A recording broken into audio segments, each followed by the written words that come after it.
Hello guys, good morning. कैसे हैं आप सब? आई थिंक सब कुछ बढ़िया होगा, आप सभी काफ़ी अच्छे होंगे, मैं भी ठीक ठाक हूँ। एंड आपके जो कमेंट्स आ रहे थे कि सर क्लास 9 का सिलेबस कब से स्टार्ट होगा, भाई क्लास 9 का सिलेबस आज से स्टार्ट हो चुका है, ठीक है। और क्लास 9 का इस सेशन 2022 का ये पहला वीडियो है। पहले वीडियो में हम लोग चैप्टर फर्स्ट देख रहे हैं, नंबर सिस्टम ये पहला लेक्चर है। तो नंबर सिस्टम का मैं पूरा का पूरा जो है ना, मतलब एक एक टॉपिक मैं आपको पढ़ा दूंगा। कोई ज़रूरत नहीं है आपको कहीं और से वीडियो देखने का, क्योंकि जितना भी कंटेंट इसमें पॉसिबल है, जितना पॉसिबल कंटेंट है वो सब मैं पढ़ाऊंगा। मैं ये नहीं कह रहा कि वो बुक में है कि नहीं, जो पॉसिबल है, जो आपको जानना चाहिए वो सब मैं पढ़ाऊंगा। बुक में क्या है मुझे उससे मतलब नहीं है, जो आपको जानना चाहिए वो आपको मिलना चाहिए। तो कंप्लीट चैप्टर मतलब पूरा का पूरा इस चैप्टर का, क्लास 9 का जो पहला चैप्टर है, इसका सॉल्यूशन, कंसेप्ट, थ्योरम जो भी है सब कुछ आपको मिलेगा, सो डोंट वरी। तो आज का जो लेक्चर फर्स्ट है, पहला लेक्चर, इसमें हम क्या कवर करेंगे? सबसे इंपॉर्टेंट बात जानेंगे कि जो नंबर का सिस्टम है, ये नंबर सिस्टम, आखिर नंबर का क्या सिस्टम है ये जानते हैं। और बहुत इंपॉर्टेंट चीज़ है, क्लास 9 में जब आप क्लास 10 में जाओगे तो वहाँ भी आपको पहले चैप्टर में पढ़ना पड़ेगा रियल नंबर्स, इसी के बारे में पढ़ना है, ठीक है, रियल नंबर्स के बारे में, क्लास 10 का पहला चैप्टर। तो जानना बहुत ज़रूरी है, पहले जान के रखेंगे तो काफ़ी कॉन्फिडेंस में रहेंगे हम लोग, ठीक है। तो आज हम लोग सबसे पहले जानेंगे नंबर के सिस्टम के बारे में। इसके बाद एक्चुअली हम जो क्लास 8 में हमने क्या कहते हैं वो रैशनल नंबर पढ़ लिया था। तो रैशनल नंबर तो क्लास 8 में था, काफ़ी आसान सी बात थी। अब क्लास 9 में आने के बाद आपको मेन फोकस करना होगा इरेशनल नंबर्स पे, ठीक है, इरेशनल नंबर पे। तो स्पेशली हम लोग जानेंगे कि इरेशनल नंबर क्या होता है और आखिर इरेशनल नंबर को हम लोग PYQ के फॉर्म में रिप्रेजेंट क्यों नहीं कर पाते। मतलब ये सारी बातें वो बातें हैं जो सिर्फ आप बुक में सिर्फ डिफिनेशन याद करके रह जाते हो, समझ नहीं पाते हो कि आखिर क्या बात है, वो सब बताऊंगा मैं आपको। एंड साथ साथ हम एक्सरसाइज 1.1 का सॉल्यूशन भी आज देखेंगे। इतना कुछ आपको देखना है आज, ठीक है। So don't skip the video, skip नहीं करना है, एक एक बात समझना आपको, क्योंकि ये सब कुछ मैंने आपको डेडिकेट किया है। देखिए, चलिए शुरू करते हैं बात को, ठीक है। तो अगर फर्स्ट टाइम आप मेरे चैनल को देख रहे हो फर्स्ट टाइम, तो भाई क्या करें, मतलब चैनल जल्दी सब्सक्राइब करो यार, क्योंकि क्लास 9 के लिए, मैथमेटिक्स के लिए बहुत अच्छा चैनल है ये। और खास करके मैं आपका जोर करता हूँ कि जितने भी पॉसिबल कंटेंट है वो सब आपको यहाँ पे मिल जाएगा और अच्छे से अच्छा कंटेंट मिलेगा आपको। सब्सक्राइब जरूर करना आप, ठीक है। देखिए, अब बात करते हैं नंबर्स की। नंबर में आप एक मिनट भाई, मैंने मार्कर चेंज कर लूँ। देखिए, नंबर्स की बात करते हैं। तो जितने हमारे पास में नंबर्स हैं, अभी तक जो कुछ भी हमने नंबर्स के बारे में पढ़ा, हम बेसिकली उसको दो पार्ट में कैटेगराइज कर देते हैं, ठीक है। बेसिकली दो पार्ट में, एक पार्ट को हम बोलते हैं रियल नंबर, ठीक है। क्या बोलते हैं? Real number. हिंदी में इसको बोलते हैं वास्तविक संख्या। अब वास्तविक कहने का मतलब क्या हुआ कि जो चीज़ वास्तव में है वो वास्तविक संख्या है, ठीक है। तो उसको हम क्या कहते हैं? रियल नंबर्स कहते हैं। इसको हम लोग आर से डिनोट करते हैं, ठीक है। इसको हम लोग कैसे डिनोट करते हैं? आर से। R for real, real number. और जो दूसरा पार्ट था नंबर का, उसको हमने कह दिया कि इमेजनरी नंबर, क्योंकि अगर नंबर रियल है तो इमेजनरी भी होता होगा, अगर वास्तव में कुछ होता है तो कुछ काल्पनिक बातें भी होंगी। तो एक पार्ट को हमने कहा रियल नंबर्स और दूसरे को हमने क्या कहा? Imaginary numbers. अब इमेजनरी नंबर और रियल नंबर में फर्क क्या है, पहले इसको समझो। रियल नंबर वो सारे नंबर्स हैं जिनको हम इस नंबर लाइन पे डिनोट कर सकते हैं। जो आप लाइन देख रहे हो खींचा हुआ, ये एक नंबर लाइन है। तो नंबर लाइन पे हम रियल नंबर को आराम से डिनोट कर सकते हैं, चाहे वो कुछ भी हो, रैशनल हो, इरेशनल हो, इंटीगर हो, नॉन इंटीगर हो, नेगेटिव नंबर हो, होल नंबर हो, नेचुरल नंबर हो, कुछ भी, एनीथिंग। तो रियल नंबर्स के ग्रुप में जो भी आता है वो सब के सब इस नंबर लाइन पे डिनोट हो जाएगा। लेकिन ये जो इमेजिनरी नंबर है ना, ये एक्चुअली काल्पनिक नंबर है, ये है नहीं, हमने कल्पना किया इसका कि ऐसा नंबर हो सकता है। तो ये इमेजनरी नंबर को हम लोग नंबर लाइन पे डिनोट नहीं कर सकते हैं। बात समझ में आ रही है आपकी? ठीक है। तो ये हो गया आपका इमेजनरी नंबर। तो नॉर्मली हम जो छोटा सा डिफिनेशन मैंने लिखा है मैं आपको बता देता हूँ, ठीक है, क्योंकि मेनली आज तक हम लोग डिफिनेशन में ही तो फोकस करते आए हैं। और सबसे पहली बात मैं आपको बताऊँ कि डिफिनेशन पे कभी फोकस नहीं करना, क्योंकि डिफिनेशन हम लोग खुद से क्रिएट कर सकते हैं अगर कंसेप्ट समझ गए तो रियल नंबर नॉर्मली हमने क्या लिखा? The number that can be represented on the number line और रियल लाइन, क्योंकि इसको रियल लाइन बोलते हैं क्योंकि इस पर रियल नंबर्स रिप्रेजेंट होता है। और इमेजनरी नंबर की बात क्या करते हैं? The numbers that can not be represented on the number line और रियल लाइन। मतलब रियल लाइन पे तो रियल नंबर ही आएगा, इमेजनरी नंबर नंबर लाइन पे नहीं आता है, ठीक है। अब रियल नंबर के बारे में तो पढ़ना ही है मेरे को, तो छोड़ दो। इमेजनरी के बारे में पढ़ना है क्लास 11th में। तो फिलहाल समझो, इमेजनरी को हम लोग जे से डिनोट करते हैं। किस डिनोट करते हैं? जे से। अब आपके मन में क्यूरियोसिटी होगी कि सर जब आपने ये बता दिया कि नंबर रियल भी होता है, इमेजनरी भी होता है, तो आखिर इमेजनरी नंबर कैसा नंबर होता है, जरा ये भी तो बताइए। ठीक है, देखिए, रूट के अंदर में जब कोई निगेटिव नंबर आ जाए, चाहे वो नंबर -2 हो या फिर वो नंबर -4 हो, उससे कोई फर्क नहीं है। रूट के अंदर में अगर कोई नेगेटिव नंबर आ गया तो ये इमेजिनरी नंबर होता है, ठीक है। क्या बोलते हैं इसको? इमेजिनरी नंबर, क्योंकि ऐसा नंबर पॉसिबल नहीं है। आप क्लास 11th में पढ़ोगे, अभी सिर्फ इतना समझ लो कि रूट के अंदर में नेगेटिव नंबर चला गया तो वो क्या हो जाएगा? वो हो जाएगा इमेजिनरी नंबर। और बाकी इसके अलावा बाकी सारे नंबर्स क्या होंगे? रियल नंबर्स होंगे। तो मेनली हमको फोकस करना है किस पे? इरेशनल नंबर पे। चलिए बात करते हैं। अब रियल नंबर हम समझ चुके हैं कि रियल नंबर क्या होता है। रियल नंबर एक तरह का सेट है। रियल नंबर एक तरह का सेट है। अब रियल नंबर में क्या सब आता है? रियल नंबर में रैशनल नंबर आता है, इरेशनल आता है, ठीक है। तो रियल नंबर को बेसिकली दो पार्ट में हम बांट देते हैं, एक को बोलते हैं रैशनल, एक को बोलते हैं इरेशनल, ठीक है। रैशनल नंबर के बारे में आपने क्लास 8 में पढ़ा होगा, आपको याद भी होगा, क्लास 8 का पहला चैप्टर ही था रैशनल नंबर, ठीक है। तो रैशनल नंबर को हम लोग डिनोट करते हैं क्यू से, ठीक है, क्यू। अब ये क्यू मतलब क्या हुआ? Q for quotient, Q for quotient. Quotient क्यों? Why quotient? हमने क्यू से क्यों डिनोट किया इसको? क्योंकि मेरे भाई रैशनल नंबर का जो फॉर्म होता है, आपने पढ़ा क्लास 8 में, the number that can be represent in the form of P by Q. वो सारे नंबर जिनको हम पी बाई क्यू के फॉर्म में रिप्रेजेंट कर सकते हैं। तो पी बाई क्यू का फॉर्म कहने का मतलब क्या हुआ? कि जब भी आप सपोज करो कि 5 को अगर आप 4 से डिवाइड करते हो तो इसका मतलब क्या हुआ? कि 5/4। ये क्या चीज़ है? डिवाइड करने पे ये क्या चीज़ आया? ये कोसेंट आया। ये क्या आया? कोसेंट। तो ये एक्चुअली कोसेंट आया, लेकिन ये तो पी बाई क्यू के फॉर्म में है, तो ये रैशनल नंबर भी हुआ, ठीक है। तो जब भी कोई पी बाई क्यू के फॉर्म में आता है तो वो किसी न किसी का कोसेंट होता है। जैसे हमने 5 को 4 से डिवाइड किया तो कोसेंट 5/4 आया, ठीक है। तो ये इसका कोसेंट हुआ, तो इसलिए रैशनल नंबर को क्या बोलते हैं? कोसेंट बोलते हैं, ठीक है। तो आप समझ रहे हैं, रैशनल नंबर को पी बाई क्यू के फॉर्म में डिनोट करते हैं जहाँ पे Q not equal to 0। Q 0 नहीं होना चाहिए, क्योंकि क्यू 0 हो जाएगा तो काम खराब हो जाएगा। इसलिए नहीं होना चाहिए क्योंकि देखो, क्योंकि आप 0/5 लिख सकते हो, सही है। 0/5 का मतलब 0 ही होता है। 0/5 का मतलब क्या होता है? 0, क्योंकि 0 में 5 से डिवाइड करेंगे तो 0 ही होगा। लेकिन अगर हम 5/0 लिख देते हैं, इसका कोई मतलब ही नहीं होता, ये अनडिफाइंड हो जाता है। ये क्या हो जाता है? अनडिफाइंड। तो इसको हम डिफाइन ही नहीं कर सकते, तो क्या बताएं इसको? तो क्या बोलते हैं इसको? अनडिफाइंड बोलते हैं, अनडिफाइंड, ठीक है। अब बात समझ पा रहे हैं अच्छे से? ठीक है। तो इसलिए क्यू 0 नहीं होना चाहिए, पी 0 हो जाए चलेगा। तो ये रैशनल नंबर की बातें थी, हमने क्लास 8 में पढ़ लिया था। अब इरेशनल नंबर क्या होता है? The number that can not be represented in the form of P by Q. वो नंबर जिनको हम पी बाई क्यू के फॉर्म में रिप्रेजेंट नहीं कर सकते हैं। मतलब ऐसे ये जो पी बाई क्यू का फॉर्म था जैसे 5/4, तो इसको हम रिप्रेजेंट नहीं कर पाते हैं। क्यों नहीं कर पाते हैं? ये बात कोई नहीं बताया आज तक, ठीक है। मैंने बहुत सारे वीडियो मैंने देखा यूट्यूब पे, मुझे लगा कि किसी ने बताया होगा, मैंने बहुत जगह देखा, लेकिन किसी ने, सबने ये बताया कि रैशनल को पी बाई क्यू के फॉर्म में रिप्रेजेंट नहीं करते हैं, लेकिन क्यों नहीं करते हैं ये किसी ने नहीं बताया। ये बात मैं आपको आज बताऊंगा, ठीक है। तो यूँ बस अभी समझो, अगले पेज पे समझेंगे हम लोग कि रैशनल को पी बाई क्यू के फॉर्म में डिनोट क्यों नहीं करते हैं। तो इरेशनल नंबर वो नंबर है जिनको पी बाई क्यू के फॉर्म में डिनोट नहीं करते हैं। अब इरेशनल का जो सिंबल होता है बोलते हैं क्यू प्राइम, ठीक है। क्यू के ऊपर डैश लगा देना है, क्यू फॉर रैशनल और क्यू प्राइम फॉर इरेशनल। क्योंकि रियल नंबर जो हमको पढ़ना है, उस रियल नंबर में, आप क्लास 10 में रियल नंबर ही पढ़ेंगे, अभी पढ़े नंबर सिस्टम, वहाँ पढ़ेंगे रियल नंबर। तो रियल नंबर में दो ही चीज़ तो होता है, अगर रैशनल है, ठीक है, तो इरेशनल भी होगा। तो जो रैशनल हो गया और जो बच गया वो इरेशनल हो गया, ठीक है। तो अगर ये क्यू है तो ये क्यू प्राइम हो जाएगा। ये बात समझ गए आप। अब रैशनल नंबर का अपना एक खुद ग्रुप होता है, एक अच्छा सा ग्रुप होता है रैशनल का। रैशनल नंबर में कौन कौन से नंबर्स आते हैं? रैशनल नंबर में इंटीजर्स आते हैं, ठीक है। आप जानते हैं इंटीजर के बारे में, -1 -2 -3 1 2 3 4 5 0, ये सब क्या होता है? इंटीजर्स होता है, पूर्ण संख्या बोलते हैं इसको, ठीक है। इसको बोलते हैं पूर्ण संख्या। हिंदी में इसको बोलते हैं परिमेय संख्या और इसको बोलते हैं अपरिमेय संख्या, ठीक है। इसके बाद रैशनल नंबर में इंटीग्रल्स भी होता है और नॉन इंटीग्रल नंबर्स भी होते हैं। नॉन इंटीग्रल नंबर का मतलब क्या हो गया? जैसे डेसिमल्स और फ्रैक्शंस, ठीक है। क्योंकि देखो ये क्या है? ये फ्रैक्शन, एक तरह का ये फ्रैक्शन है। तो ये भी तो रैशनल नंबर ही है ना, क्योंकि पी बाई क्यू के फॉर्म में है। जो डेसिमल होता है वो भी पी बाई क्यू के फॉर्म में ही होता है। जैसे सपोज करो आप कि मैंने यहाँ पे लिखा 0.3, तो इसका मतलब क्या होता है? इसका मतलब होता है 3/10। तो ये भी पी बाई क्यू के फॉर्म में ही है, ठीक है।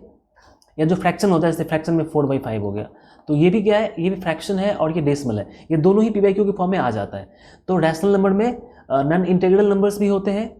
मतलब नॉन इंटीग्रल मतलब ये कि डेसिमल और फ्रैक्शन, और रैशनल नंबर में इंटीग्रल भी होता है। मतलब रैशनल में इंटीग्रल भी होगा और नॉन इंटीग्रल भी होगा, ठीक है। अब इंटीग्रल्स में आप समझ लेंगे, इंटीग्रल में क्या होता है भाई? इंटीग्रल से नेगेटिव नंबर्स होते हैं, ठीक है। इंटीग्रल खुद से एक ग्रुप से मिलकर बना हुआ है, दो तरह का ग्रुप होता है उसमें। इंटीग्रल में होता है नेगेटिव नंबर्स और क्या होता है, होल नंबर्स होता है। अब होल नंबर की बात करेंगे तो आपको पता चलेगा कि यार ये 1 2 3 4 5 ये तो नेचुरल नंबर है। ये क्या है, ये तो नेचुरल नंबर्स है। और ये क्या है, जीरो। तो होल नंबर भी दो तरह के नंबर से मिलकर बना होता है, एक तो जीरो और दूसरा नेचुरल नंबर। तो नंबर का यही पूरा सिस्टम था। कैसे कैसे नंबर का फॉर्मेशन वो आप समझ सकते हैं कि जब जीरो और नेचुरल नंबर मिला तो होल नंबर बना, जब होल नंबर में नेगेटिव नंबर मिला दिया तो क्या बना, इंटीग्रल, जब इंटीग्रल में क्या मिला दिया, नॉन इंटीग्रल नंबर्स, तो क्या बन गया, रैशनल नंबर, जब रैशनल और इरेशनल मिल गया तो क्या बना, रियल नंबर, और जब रियल और इमेजिनरी मिला तो क्या बना, पूरा नंबर का सिस्टम। यही चीज था हमको पढ़ना। तो ये चूंकि बेसिक बातें थी आप इसको समझ चुके हैं, ठीक है। अब इंटीग्रल को कैसे डिनोट करते हैं भाई, इंटीग्रल को जेड से डिनोट करते हैं। जेड हमारे यहाँ का वर्ड नहीं है, जेड फॉर जैलन होता है, मतलब काउंटिंग, काउंट करना, ठीक है। तो जेड से। नॉन इंटीग्रल में भाई डेसिमल और फ्रैक्शन का कोई सिंबल नहीं होता है, नेगेटिव नंबर कोई सिंबल नहीं होता है। होल नंबर को हम लोग डब्ल्यू से डिनोट करते हैं, डब्ल्यू फॉर होल नंबर, ठीक है। और नेचुरल नंबर को एन से डिनोट करते हैं, ये सब आपको पता होगा। चलिए आते हैं अगले पेज पे और जो मेन टॉपिक हमारा है उस पर फोकस करते हैं कि आखिर इरेशनल नंबर क्या होता है, ठीक है। आई थिंक आपको साफ साफ दिखाई पड़ रहा होगा। देखो बहुत सारे बच्चे कहते हैं कि सर आप यहाँ पे क्यों पढ़ाते हो, आप व्हाइट बोर्ड पे ज़्यादा अच्छा लगता है पढ़ने में। सही बात है, व्हाइट बोर्ड पे पढ़ने में ज़्यादा अच्छा आता है, लेकिन यहाँ पे जितने अच्छे तरीके से मैं आपको समझा पाता हूँ, जितना अच्छा विजुअल यहाँ पे क्रिएट होता है वो बोर्ड पे नहीं होता है। तो जब भी ऐसा कंसेप्ट मुझे लगेगा कि जिसको मैं बोर्ड पर डील करूँ ताकि हमारा आपका इंटरफेस काफ़ी अच्छा रहे, तो मैं वो जरूर करूँगा। अभी स्टार्टिंग है तो अभी इन छोटी मोटी चीज़ों को मैं आपको यहाँ बता देता हूँ। जो लोग आर एस अग्रवाल का बुक बना रहे होंगे, डोंट वरी, आप बिल्कुल टेंशन नहीं करो। आर एस अग्रवाल का एक एक क्वेश्चन का सॉल्यूशन मैं आपको बताऊंगा, ठीक है। और सिर्फ सॉल्यूशन नहीं, एक एक कंसेप्ट बताऊंगा। सो डोंट वरी, टेंशन नहीं करना है, मैथ के लिए टेंशन नहीं करना है, क्योंकि अभी यहाँ पे क्या है, उज्ज्वल मैथ्स। तो देखिए भाई, अब हम इरेशनल के बारे में तो ऑलरेडी जान चुके हैं कि the number that can which not be represented in form of P by Q. ये तो पता है कि वो नंबर जो पी बाई क्यू के फॉर्म में रिप्रेजेंट नहीं होता है वो क्या होता है, इरेशनल होता है। लेकिन भाई वो नंबर होता कैसा है, बात समझ रहे हो। जो नंबर पी बाई क्यू के फॉर्म में डिनोट नहीं होता वो कैसा नंबर होता है। तो देखो इसको हम दूसरे वर्ड में ऐसे कह सकते हैं, the square root of the number which is not a perfect square. ये आप याद रखना, ये तो बच्चों वाला डिफिनेशन है। ये जो डिफिनेशन है ये बच्चों वाला डिफिनेशन है। मेरे लिए क्या, कौन सा डिफिनेशन चाहिए, मेरे लिए चाहिए in other words the square root of the number which is not a perfect square. Square root आपने क्लास 8 में पढ़ा होगा। तो क्या कहा जा रहा है, उस नंबर का स्क्वायर रूट जो परफेक्ट स्क्वायर नहीं हो। जैसे आपको पता है कि 5 परफेक्ट स्क्वायर नहीं है, 4 परफेक्ट स्क्वायर है। 4 क्या है, आपका परफेक्ट स्क्वायर है। फिर 2 परफेक्ट स्क्वायर नहीं है, 3 ये नहीं है, फिर 9 परफेक्ट स्क्वायर है। तो अगर हम इसका रूट कर देते हैं, अगर हम इसका रूट लगा देते हैं इस पर, ठीक है, रूट लगा देते हैं, तो ये नंबर्स क्या बन जाते हैं, इरेशनल नहीं। ये नहीं बनेगा और ये नहीं बनेगा, क्योंकि ये दोनों परफेक्ट स्क्वायर है। हम किसका रूट करने वाले हैं, जो परफेक्ट स्क्वायर नहीं हो। तो ये आपका इरेशनल है, ये इरेशनल है और ये इरेशनल है। तो इरेशनल का मतलब क्या हुआ कि जो नंबर परफेक्ट स्क्वायर नहीं है उसका रूट कर दो, वो नंबर हमेशा क्या होगा, इरेशनल होगा। अब ये इरेशनल है तो इसको पी बाई क्यू के फॉर्म में डिनोट क्यों नहीं कर पाते हैं, ठीक है। ये तो बहुत बड़ी बात है कि सर पी बाई क्यू के फॉर्म में डिनोट क्यों नहीं कर पा रहे हैं हम लोग। इसलिए नहीं कर पा रहे हैं क्योंकि जैसे आपने बचपन से सीख के रखा था कि जैसे कि सर यहाँ पे जैसे कि यहाँ पे नेगेटिव नंबर है, ठीक है, तो -3 है तो नीचे में 1 कर देंगे। ये एक्चुअली -3 के बराबर ही है, लेकिन हमने इसको पी बाई क्यू के फॉर्म में कर दिया, ये रैशनल बन गया। अभी ये पी बाई क्यू के फॉर्म में नहीं था, लेकिन जैसे ही नीचे हमने फ्रैक्शन में 1 किया तो क्या बन गया, पी बाई क्यू, ये हो गया रैशनल। लेकिन यहाँ पे तो आप अगर चाहते हो कि सर मैं यहाँ पे √2 के नीचे में 1 डाल दूंगा तो भी तो ये पी बाई क्यू के फॉर्म में आ गया, मैं कहूँगा नहीं, क्योंकि हम √2 का वैल्यू मेरे को पता नहीं है, तो कैसे आप डाल देंगे। जैसे यहाँ पे आपको पता था मेरे भाई, यहाँ पे आपको -3 का वैल्यू पता है कि 3 निगेटिव में, लेकिन √2 क्या है, ये इरेशनल है। इरेशनल मतलब अपरिमेय, जिसका परिमाप, जिसकी मात्रा मेरे को पता ही नहीं है। तो उसके नीचे फ्रैक्शन आप कैसे लगा सकते हैं, नहीं लगा सकते हैं फ्रैक्शन, ठीक है। जैसे किसी ने आपसे कहा कि सर 0.3 को आपने क्या लिखा, 3/10, लेकिन मैं चाहता हूं कि 0.3 को मैं 0.3/1 लिख देता हूं। मैं कहूंगा ये सही नहीं है, क्योंकि 0.3 का वैल्यू क्या होता है, 3/10। तो यहाँ पे ऑलरेडी यहाँ पे इसके फ्रैक्शन में 10 आने वाला है, आप अपने मन से 1 क्यों लगा रहे हैं, नहीं लगना, ये लगाना, ये पी बाई क्यू का फॉर्म नहीं हुआ। हाँ ये पी बाई क्यू का फॉर्म है, लेकिन ये पी बाई क्यू का फॉर्म नहीं है। बात समझ रहे हैं आप। तो ये मैटर है। तो इसलिए रूट वाले नंबर के नीचे में 1 लगा के पी बाई क्यू के फॉर्म में नहीं लिख सकते हैं, क्योंकि इसका वैल्यू एग्जैक्ट आपको पता ही नहीं है। जिसका वैल्यू पता नहीं है उसका आप नहीं लिख सकते हैं, ठीक है। अब देखिए मेनली हम क्या समझेंगे कि आखिर इरेशनल को पी बाई क्यू के फॉर्म में क्यों नहीं लिखते हैं। इसको पता करने के लिए आपको जाना पड़ेगा इसके डेसिमल एक्सपेंशन पे, क्योंकि जितने भी रैशनल नंबर होते हैं ना उनका डेसिमल एक्सपेंशन होता है।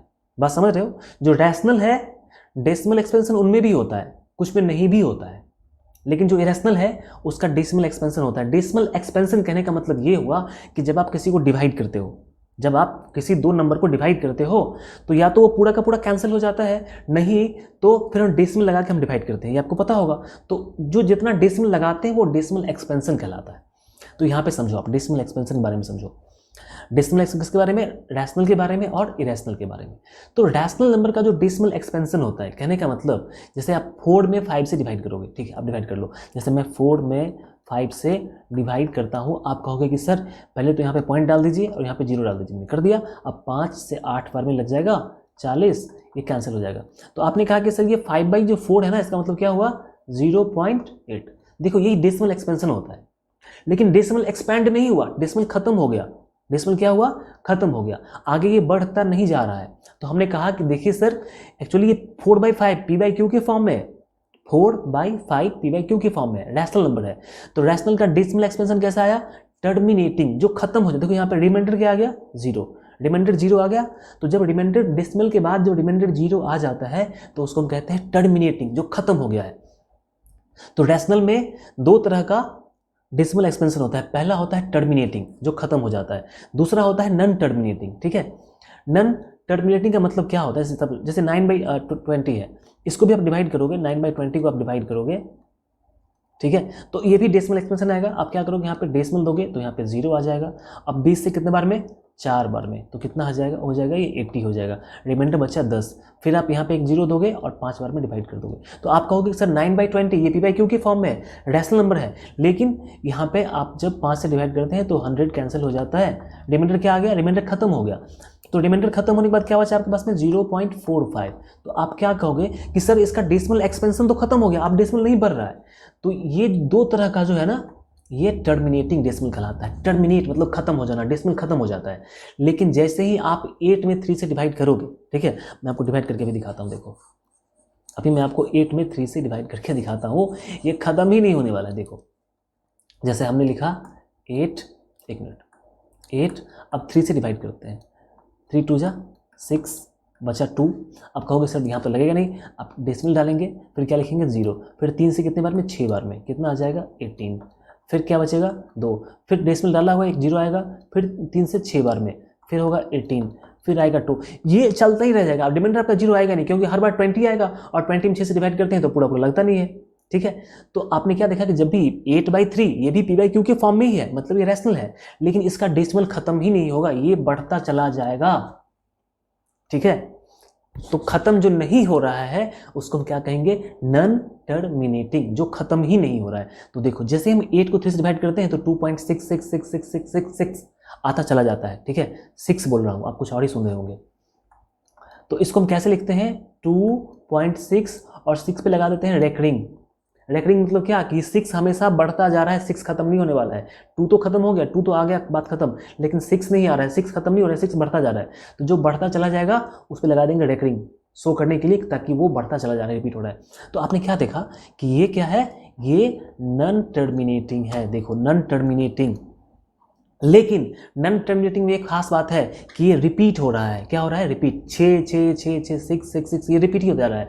तो नन टर्मिनेटिंग एंड रेकरिंग मतलब रिपीटिंग, रेकरिंग मतलब रिपीटिंग। तो रैशनल का दो तरह का एक्सपेंशन होता है, एक तो टर्मिनेटिंग जो खत्म हो जाता है, दूसरा अगर वो खत्म नहीं होता है, मतलब नन टर्मिनेटिंग है, तो क्या होगा? वो रेकरिंग होगा, कि अगर खत्म नहीं हो रहा है तो बार बार क्या होगा? रिपीट होता चला जाएगा, ठीक है। आप ये इस बात को आप समझ चुके हैं, इसको हम लोग मिला देते हैं। अब बात करते हैं इसकी, जैसे 5/7 है। अब 5/7 को आप डिवाइड करोगे, आप डिवाइड कर लेना, मैंने आपको दिखा दिया।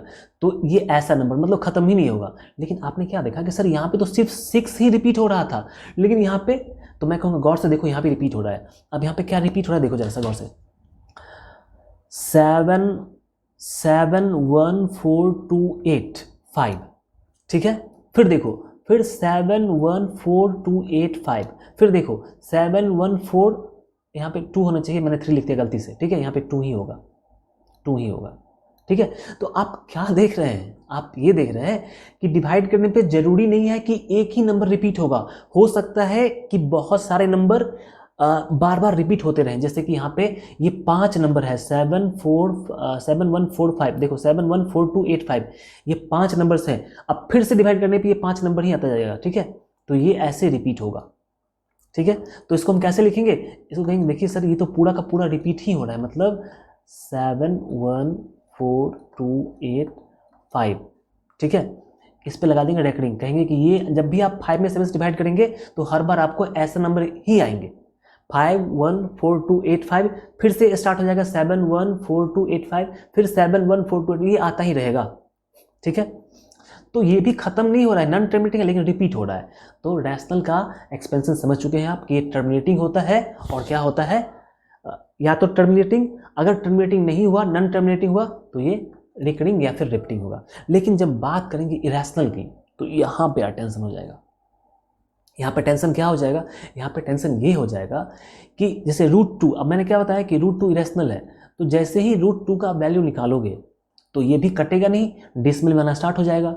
और जब आप बहुत गौर से देखोगे, दिमाग लगा के देखोगे, आप इसका डेसिमल एक्सपेंशन 1000 डेसिमल प्लेस तक निकाल लो, निकालते चले जाओ, निकालते चले जाओ, पूरा पेज भर दो, पूरा बोर्ड भर दो, लेकिन आपको पता चलेगा कि ऐसा कोई भी नंबर का सेट नहीं मिला जो रिपीट हो रहा हो, ठीक है। जैसे यहाँ पे ये 5 नंबर बार बार रिपीट हो रहे थे, यहाँ पे आप गौर से देखना तो ऐसे नंबर आपको मिलेंगे ही नहीं जो रिपीट हो रहा है।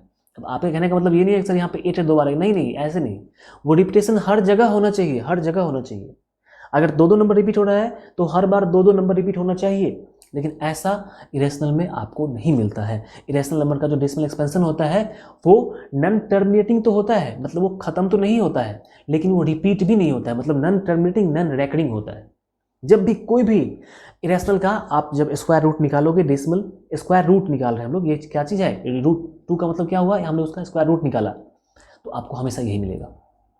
हमारे यहाँ पे ऐसे भी हुआ है कि लोगों ने मतलब लाखों प्लेस तक डेसिमल एक्सपेंशन निकाल दिया इस उम्मीद में ताकि कुछ ना कुछ रिपीटेशन मिल जाए, लेकिन नहीं मिला, इसीलिए तो ये इरेशनल है, इसीलिए तो ये इरेशनल है। अब क्यों इरेशनल है, क्योंकि मेरे को पता है भाई, कोई मुझसे कहे कि 8/3 को डिवाइड करेंगे तो क्या आएगा, मैं कहूँगा 2.66 पे रेकरिंग है, मैं कहूँगा आप 6 लिखते चले जाओ, 6 लिखते चले जाओ, क्योंकि मुझे पता है कि 6 ही आने वाला है। लेकिन यहाँ पे एक्चुअली कुछ रिपीट ही नहीं हो रहा है, तो आगे आप क्या कहोगे आगे आप कुछ नहीं कह सकते क्योंकि रिपीट ही नहीं हो रहा है। जब रिपीट होगा तब तो कहोगे, यहाँ पे कुछ रिपीट ही नहीं हो रहा है तो आप क्या कहोगे, तो रिपीट नहीं होता है, ठीक है। तो इसीलिए इसको हम p/q के फॉर्म में नहीं लिख सकते क्योंकि रिपीटेशन नहीं है इसमें, दैट इज द मैटर। इसलिए हम लोग इरेशनल को p/q के फॉर्म में रिप्रेजेंट नहीं करते हैं। तो आप आई थिंक रैशनल और इरेशनल के बारे में काफ़ी अच्छे से समझ चुके हैं, ठीक है, कि रैशनल p/q के फॉर्म में क्यों आता है, इरेशनल p/q के फॉर्म में क्यों नहीं आता, क्योंकि यहाँ पे डेसिमल का रिपीटेशन ही नहीं है, मुझे पता ही नहीं है कि आगे क्या आने वाला है। तो जब आपको पता ही नहीं है कि आगे क्या आने वाला है तो कैसे लिख दोगे आप, जब पता होगा कि आगे, जैसे यहाँ पे पता था कि यहाँ पे हमेशा 6 ही आएगा, मेरे को पता था तो इरेशनल है, लेकिन यहाँ पे 7 के बाद क्या आएगा मेरे को पता नहीं है, इसलिए इरेशनल है, p/q फॉर्म में नहीं लिख सकते हैं। चलिए अब यहाँ पे रिप्रेजेंट करने वाला सिस्टम, ये एक्चुअली हमारे पास क्वेश्चन है। अब यहाँ पे आपको यहाँ पे एक्सरसाइज 1.1 पे आते हैं। 1.1 जितना मैंने पढ़ाया उसी पे बेस्ड है, ठीक है। देखो क्वेश्चन क्या कह रहा है, पहले समझते हैं। मेन यहाँ पे डिस्कशन करने वाला क्वेश्चन ही है, इज 0 ए रैशनल नंबर, क्या 0 रैशनल नंबर है, can you write it in the form of p/q where p and q are integers and q not equal to 0। बिल्कुल लिख सकते हैं, मैंने आपको बताया भी था कि हम 0/5 लिख सकते हैं, इसका मतलब 0 ही होता है। तो 0 रैशनल नंबर है, 0 रैशनल नंबर है, ठीक है। तो यहाँ पे सीधा सीधा आप कह दें कि यस ये रैशनल नंबर है, ठीक। यहाँ पे ये क्वेश्चन काफ़ी अच्छा क्वेश्चन है, find 6 rational numbers between 3 and 4, 3 और 4 के बीच में 6 रैशनल नंबर चाहिए। कैसे निकालते हैं, मैंने बताया भी था आपको, क्लास 8 में ये पढ़ना था, क्लास 9 में दे दिया है तो हम लोग पढ़ भी लेते हैं। 3 and 4 इसके बीच में निकालना है 6 रैशनल नंबर। तो सबसे पहले देखो कि 3 और 4 के बीच में तो कुछ होता ही नहीं है, क्योंकि 3 के बाद जस्ट 4 ही होता है, बीच में तो कुछ नहीं है। तो पहला काम आप क्या करो कि 3/1 कर दो एंड 4/1 कर दो। क्यों 1 कर दें सर, क्यों 1 करें? क्योंकि आपसे कह रहा है कि रैशनल नंबर निकालने के लिए तो वो PYQ के फॉर्म पहले लाना पड़ेगा। तो PYQ के फॉर्म, एक्चुअली PYQ के फॉर्म में तो है नहीं, तो हमने फ्रैक्शन में 1 डाल के PYQ का फॉर्म कर दिया, ठीक है। अब 6 कह रहा है निकालने के लिए, 6 चाहिए रैशनल नंबर। तो मैं कहूँगा कि भाई 3 के बाद तो 4 ही होता है, बीच में तो कुछ होता ही नहीं है। तो जब बीच में कुछ भी नहीं हो तो 6 कहे तो 7 से मल्टीप्लाई करो, 5 कहे तो 6 से मल्टीप्लाई करो। तो मेरे को कितना निकालने के लिए कह रहा है? मेरे को 6 निकालने के लिए कह रहा है। तो हम क्या करने वाले हैं कि इसको क्या करते हैं, 3/1 को ऊपर नीचे 6 से हम लोग मल्टीप्लाई कर देते हैं, ठीक है। एंड 4/1 इसको भी हम लोग ऊपर नीचे 6 से मल्टीप्लाई कर देते हैं, ठीक है। तो ये कितना हो जाएगा आपका 18/6 एंड 24/6। अब बेवकूफ़ लोगों की तरह इसे 6 से 3 बार में काट नहीं देना, नहीं तो फिर से यही चीज़ आ जाएगा, ठीक है। अब आप क्या करें कि नंबर लिखना शुरू करें। कैसे लिखेंगे नंबर सर? तो 18 के बाद क्या होता है 19, तो 18/6 है तो उसके बाद होगा 19/6, उसके बाद होगा 20/6, उसके बाद होगा 21/6, 22/6, 23/6। बस हो गया। देखो 6 नंबर आ गया। हाँ 5 ही है, कमाल है यार। सॉरी यार, मेरे को 5, ठीक है 5 ही तो कह रहा है। ओहो यहाँ पे 6 कह रहा था मैंने, यहाँ 5 पढ़ लिया, सॉरी। 6 कह रहा है तो 7 से मल्टीप्लाई करते हैं ना, 7 से मल्टीप्लाई करते। मैंने 6 से मल्टीप्लाई किया, आप 7 से मल्टीप्लाई करके निकाल सकते हो, ठीक है। मैंने गलती से इस क्वेश्चन को पढ़ लिया, 5 कर दिया। तो आप 7 से मल्टीप्लाई करो, आपको एक नंबर यहाँ पे और मिल जाएगा। तो देखो ये सारे क्या है, ये सारे वो रैशनल नंबर्स हैं जो 3 और 4 के बीच में आता है। आप चाहे तो उसको कैंसिल कर, जैसे 6 और 22 कैंसिल हो जाएगा, 21 6 कैंसिल हो सकता है, ऐसे भी रखो कोई दिक्कत नहीं है। क्वेश्चन नंबर 2 समझ में आ गई कैसे करना है, क्या करना है, ठीक है। इस पर स्पेशली मैं वीडियो बना चुका हूँ, आप देख सकते हैं। यहाँ पे ऐसा एक ही क्वेश्चन है और भी बहुत सारे ऐसे क्वेश्चन होते हैं, तो मैंने इस पर स्पेशली वीडियो बना दिया है, ठीक है। आप चेक करोगे तो मेरे प्लेलिस्ट में आपको मिल जाएगा। क्वेश्चन नंबर 3 में कह रहा है find 5 rational number between 3/5 and 4/5, ठीक है। यहाँ पे आपसे क्वेश्चन दिया हुआ है कि 3/5 है एंड 4/5 है। अब इनके बीच में 6 रैशनल नंबर चाहिए। तो पहले चेक करो कि क्या इनका डिनोमिनेटर सेम है। यस सर सेम है, क्योंकि यहाँ भी 5 है और यहाँ भी 5 है। तो जब डिनोमिनेटर सेम हो तो तुम डिनोमिनेटर का टेंशन ही नहीं लो, भूल जाओ तुम उसको। अब देखो न्यूमरेटर में क्या है भाई, 3 है एंड 4 है, ठीक। तो 3 4 के बीच में डिफरेंस कितना होता है 1 का। जब डिनोमिनेटर सेम हो मेरे भाई तो उसको तुम भूल जाओ। देखो इसको, न्यूमरेटर को। अब न्यूमरेटर में 3 और 4 है, मतलब क्या इनके बीच में कोई डिफरेंस है ही नहीं। तो अगर 5 निकालने के लिए कह रहा है तो 6 से मल्टीप्लाई करेंगे, ठीक है, जिसको गलती से मैंने यहाँ पे कर दिया था। तो आप 6 से मल्टीप्लाई कर दीजिए। तो आप क्या करेंगे, 3/5 है, इसको 6 से मल्टीप्लाई करोगे ऊपर नीचे दोनों, और 4/5 है, इसको भी आप 6 से मल्टीप्लाई करेंगे, ठीक है। तो क्या सब आ जाएगा, ये आपका हो जाएगा 18/30 एंड 24/30। तो आप इनके बीच का नंबर लिख दो, कितना भाई, 19 के बाद 18 के बाद 19 हो जाएगा, 19/30, 19 के बाद 20/30, 20 के बाद 21/30, ठीक है।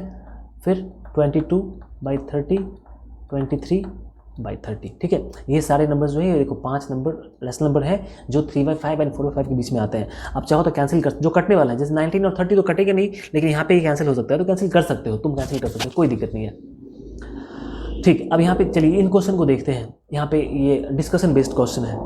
State whether the following statement are true और फॉल्स। आपको दिखाना है कि जो 3 स्टेटमेंट है ये ट्रू है या फॉल्स है। तो every natural number is a whole number. बिल्कुल, आपको मैंने जस्ट पढ़ाया था कि होल नंबर नेचुरल से ही मिलके बना हुआ है। तो जब होल नंबर नेचुरल से मिलके बना हुआ है, मतलब सारा का सारा नेचुरल नंबर होल नंबर में आता है। तो सारे के सारे नेचुरल नंबर जो है होल नंबर है। इसमें आप लगा दो, यार मैं यस का स्पेलिंग पता नहीं कैसे क्यों लिखता हूँ, YES लिखा जाता है, यस, ठीक है। बात समझ में आ रही है, कोई दिक्कत नहीं। चलिए 1 मिनट भाई, कैसा लग रहा है पढ़ने में, आप मज़ा आ रहा है तो कमेंट करके बताओ कि यस सर मज़ा आ रहा है, मज़ा आना चाहिए। Every integer is a whole number. तो क्या सारे इंटीजर होल नंबर होते हैं? नहीं होते हैं। क्यों? क्योंकि -3 एक इंटीजर है, लेकिन ये होल नंबर नहीं है, ये होल नंबर नहीं है, ठीक है। तो सारे इंटीजर होल नंबर नहीं होते हैं। आप कहोगे सर 3 तो इंटीजर है तो 3 होल नंबर होता है, हाँ, लेकिन सारे के सारे, कुछ इंटीजर होल नंबर हो सकते हैं, लेकिन सारे के सारे इंटीजर होल नंबर नहीं होते। तो यहाँ पे आप क्या लिखेंगे, नो, एग्जाम्पल में आप ये लिख के दिखा सकते हैं, ठीक है। Every rational number is a whole number. सारे रैशनल नंबर होल नंबर होते हैं? नहीं, सारे होल नंबर रैशनल नंबर होते हैं। सारे होल नंबर, क्योंकि रैशनल किससे मिलके बना है? होल नंबर से मिलके बना है। तो सारे होल नंबर रैशनल होते हैं, सारे रैशनल होल नंबर नहीं होते हैं। क्यों? क्योंकि 3, ये 3 रैशनल नंबर भी है और 3 होल नंबर भी है, तो ठीक है। लेकिन -3/2 कर लेते हैं या 3/2 ही कर लेते हैं। चलो 3/2 p/q के फॉर्म में, मतलब रैशनल नंबर है लेकिन ये होल नंबर नहीं है, तो ये भी बात क्या हो गया? गलत हो गया, ठीक है। तो यहाँ पे मेरे भाई, यहाँ पे आपका एक्सरसाइज पूरा का पूरा क्या हो जाता है? खत्म हो जाता है। एंड आई थिंक वीडियो काफ़ी 30 मिनट का हो चुका है। लेकिन देखो, कभी मेरे वीडियोस के टाइम को मत देखना आप, क्योंकि टाइम देखने से क्या होगा, आपको क्या लगता है? आपको लगता होगा कि कोई टीचर आपसे कहता है कि मैं तो 1 घंटे पूरा चैप्टर खत्म कर दूंगा। वो टीचर पागल है साला, वो, ठीक है। वो टीचर पागल है, वो चैप्टर नहीं खत्म कर रहा है, वो तुमको खत्म कर रहा है, तुमको वो कमजोर बनाते जा रहा है। कोई तुमसे ये नहीं कहेगा कि मेहनत करो, ठीक है, कोई नहीं कहने वाला है। यूट्यूब पे सारे जितने भी लोग हैं वो कहेंगे कि मेहनत नहीं करो, सारा मेहनत मैं करूंगा। यार तू मेहनत करेगा तो बच्चे क्या करेंगे? मेहनत उनको करना है, टीचर सिर्फ हेल्प करने के लिए होता है। लेकिन यहाँ पे जो भी टीचर्स आपको मिलते हैं, चाहे वो आपके कोचिंग वाले हो चाहे स्कूल वाले हो, वो कहते हैं बेटा तुम कुछ नहीं करो, सारा सारा मैं कर दूंगा। यार तू करेगा तो बच्चा क्या करेगा? तेरे को मैथमेटिक्स आता है, उसको तो नहीं आता ना, उसको सिखाओ ना। तो जब भी मैं आपसे टाइम मांग रहा हूं कि भाई मेरे को 30 मिनट चाहिए, तो 30 मिनट के लायक मैंने कंटेंट भी दिया, मैंने वो सारी बातें आपको सिखाई जो बातें ना किताब में लिखी हुई है ना कोई टीचर बताता है। तो टाइम को कभी मत देखना कि सर ज़्यादा लंबा वीडियो बनाते हैं, मेरा फ़ायदा नहीं होता है, फ़ायदा आपका होता है। मेरे को ज़्यादा देर तक बोलना पड़ जाए, लगातार 30 मिनट से मैं लगातार बोल रहा हूँ, ठीक है। तो प्रॉब्लम मेरे को है, आपको सुन रहे हो, आपको प्रॉब्लम नहीं होना चाहिए, ठीक है।